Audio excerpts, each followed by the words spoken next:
반갑습니다. 오늘은 삼재라든지 그런 살, 백호대살이라든지 괴강살이라든지 기문관살이라든지 우리가 사주팔자를 풀 때 보면은 살이 상당히 많습니다. 근데 그 살이 적용되는 경우도 있고 없는 경우도 있는데 일반적으로 사주팔자를 공부하시는 분들이 암기를 많이 하거든요. 근데 본인이 강의를 할 때는 암기는 하지 마라 이렇게 이야기를 많이 합니다. 왜냐하면 암기를 해놓으면 그게 고차가 돼갖고 그렇지 않은데도 그렇게 자꾸 적용을 하기 때문에 그렇습니다. 그래서 가장 강력하게 안 좋은 걸 이야기할 때는 백호대살이란 게 있는데, 지나간 해 갑진년 경우에는 백호대살의 해고, 백호대살의 글자였습니다. 지나갔지만은 간단히 언급을 하면은 갑진년은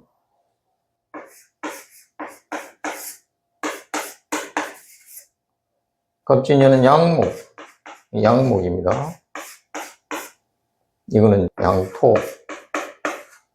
양토면서 목의 기운이 있는, 음력으로 3월달, 양력으로 한 4월달 되면은 전 대지가 기운이 풀리면서 아주 진흙탕입니다. 그래서 나무가 진흙탕에 있는 이런 현상이거든요. 나무가 꽃이 피고 열매를 맺고 이렇게 돼야 좋은 사주라고 기초통합변에 보시면 그렇게 나옵니다. 근데 나무가 꽃이 피어야 되는데 물기가 많은 흙에 그대로 있는 거예요. 그래서 안 좋게, 육식갑자 중에서 안 좋게 되는 글자 중에 하나로 보는데, 그럼 백호대살이 되는 거죠. 나무가 못 살아나니까. 목이 생명력인데. 그런데 이 사주 주변에 불이, 양화가 있다, 병화가 있다든지 이러면 나무가 꽃이 피는 거거든요. 그럼 이 글자가 아주 좋게 되는 거예요. 이것도 살아나고 여기 있는 나무도 살아나고 땅도 살아나고, 그러면 좋게 해석을 한단 말이에요. 이게 재물이면 재물로 좋게 해석하고, 관이면 관으로 승진 이런 걸로 해석하고, 인이면 시험에 합격하고, 뭐 이런 식으로 해석을 해서 좋게 해석을 한다. 그럼 결국은 백호대살은 없는 거잖아. 주위의 환경에 따라 변하니까. 가장 강력한 게 백호대살인데 그렇게 해석이 됩니다. 그 다음에 많이 쓰는 것 중에서 원진도 마찬가지예요. 음목하고 음목하고 양금,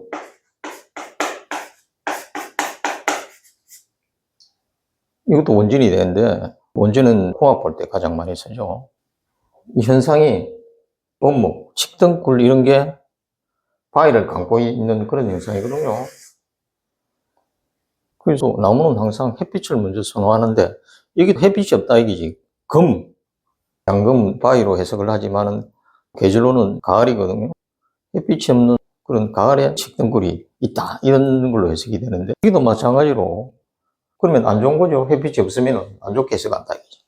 이게 재물이든 관이든 시험도 안 되고 재물도 없고 이런 식으로 해석이 되는 경우가 많다 이거지. 이것도 마찬가지로 주위에 사주팔자의 글자가 화가, 이 나무 꽃이 필 수 있도록 화가 돼 있다, 이러면 좋게 해석하는 거예요. 나무가 꽃이 피고 가을에 열매를 맺는다 이렇게 해석하는 거예요. 그러면 궁합이 또 좋아지기도 하고, 사주 자체 내에서 또 그런 글자가 있으면은 돈도 많이 벌고 좋다는 거지. 원진도 그러면 결국은 없는 거예요. 주위에 따라서 많이 달라지니까.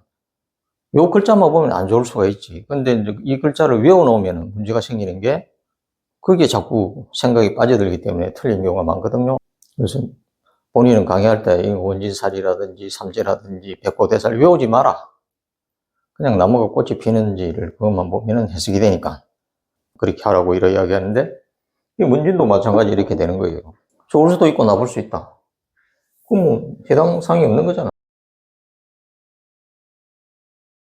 같은 맥락으로 삼재도 마찬가지. 올해부터 삼재가 시작되는 게 돼지띠, 토끼띠, 양띠인데, 올해 4년, 을사년이잖아요. 그죠? 을사년에 덜삼재, 들어오는 삼재. 내년엔 물삼재, 날삼재. 내년엔 말의 해는 물삼재, 양의 해는 날삼재 이렇게 보는데, 올해만 예를 들어서 보면은 주로 안 좋은 걸 해석할 때는 돼지하고 뱀은 서로 충한다고 이렇게 이야기합니다. 사주상으로 서로 충해서 싸운다. 그래서 안 좋게 해석하는데, 그건 그렇지 않다는 거죠. 그리고 사주상에서 재물은 서로 충하는 걸 좋아합니다. 충하면 재물 캐파도 커져요. 그러니까 어느 정도 이제 조성이 돼 있을 때, 나무 꽃이 피고 이렇게 잘 돼 있을 때, 충하면 재물이 더 많아진다는 거죠. 그래서 이게 재물이든 재물이 아닐 수도 있고, 관일 수도 있고, 인일 수도 있고, 식상일 수도 있고, 여러 가지 육친이 생길 수가 있는데, 어떻든 재물일 때, 이게 재물이 되든, 양화가 재물이 되든, 양수가 재물이 되든, 재물일 때는 서로 좋아진다는 거죠. 그러면 그건 복삼재라 그러거든, 그러면. 복삼재. 복삼재 이런 게 있으면 삼재가 없다는 거잖아요. 안 좋을 수도 있는데 좋아질 수도 있다. 그 하나만 한 이야기잖아. 그러니까 삼재에 대해서 고민에 들지 말라는 거지. 3년이 있고 집에 식구가 4명이면 부부간에 둘 다 삼재가 다르고 아들, 딸, 자식이 2명이면 또 삼재가 다르고 12년 동안 내 삼재만 신경 쓰다가 스트레스 받을 수도 있다는 거지. 삼재는 좋을 수도 있고 나쁠 수 있다. 올해 돼지띠는 그렇다. 돼지띠뿐만 아니고 어떻든 돼지 글자가 들어가는 건 다 그런데 돼지띠는 그렇고. 그 다음에 토끼하고 뱀도 마찬가지예요. 이건 음목이고 요거는 양화라 그랬죠. 양화. 뱀은 양화거든. 음목하고 양화는 이게 잘 안 맞다 그랬죠. 불이 강하기 때문에 음목이 타버릴 수도 있다. 올해 을사년이 그런 현상이라고 그랬잖아요. 초록뱀이 별로 안 좋은 글자다 했는데 마찬가지로 똑같은 그런 현상이거든요. 음목은 양화에 타들어갈 수 있다. 독초가 많아요. 독초. 쑥도 일단은 4월, 보통 양력 5월달에는 쑥을 먹으면 독이 있다고 먹지 마라 그러거든. 옛날부터. 그와 마찬가지로 안 좋은데, 이것도 마찬가지예요. 안 좋은데 사주상에 금이라든지 수가, 금하고 수는 항상 화하고 균형을 이룬다고 그랬잖아요. 기초 동화편에 보면 그런 게 자세히 나옵니다. 그러면 금수가 균형이 맞게 딱딱 떨어졌다. 그러면 이거 없어지는 건 나무가 꽃이 피는 거예요. 이 불이 약간 감쇄가 되기 때문에. 삼재가 없는 거예요. 그 다음에 우리 양띠. 양띠는 사하고 합하면은 사오미 방합이 돼갖고 불이 좀 많이 승하는, 불이 많이 번지는 이런 사주가 되거든요. 사주의 균형이 말이지. 2대2대2대 잘 안 맞고 불이 좀 많은 사주, 화가 좀 많은 사주는 올해 안 좋겠죠? 양띠는. 또 화가 오니까 사오미 방합이거든. 그런데 이것도 마찬가지로 내 사주에 불이 좀 작고 금수가 많다. 그냥 불이 확 들어오잖아. 그러면 이게 재물이면 재물이 확 불 수 있고 관이면 승진도 할 수 있고 그런 거예요.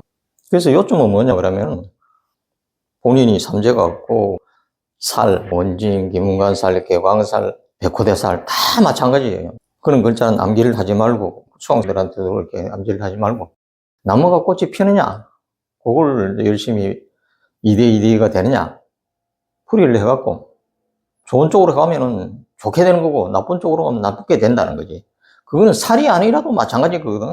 근데 그 살을 별 필요가 없잖아요. 그래서 본인이 항상 이야기할 때는 삼재가 없다 이런 식으로 살은 없다 따지자면 있기도 하죠. 그건 뭐든지 마찬가지잖아. 그렇게 따지면 그죠? 그런 측면으로 이해를 해주시고 삼재가 오래 걸린 사람들은 삼재라서 상당히 문제가 있다 이렇게 생각하시면 안 되고 그냥 나무가 꽃이 피는데 더 필 수도 있고 더 안 필 수도 있고 그래서 문제가 되는 거니까 너무 신경 쓸 필요가 없고 어디 가서 삼재가 있어서 좋다 나쁘다 이렇게 이야기하면 안 맞는 이론이니까 잠깐만 조금 신경 써서 제 강의를 들어보시면은 기초 동화편을 들어보시면은 충분히 올해 삼재가 작용할 것이다 안 할 것이다 알기 때문에 그렇게 해서 답을 얻는 게 가장 현명한 방법이라고 본인은 생각합니다. 오늘 마치겠습니다.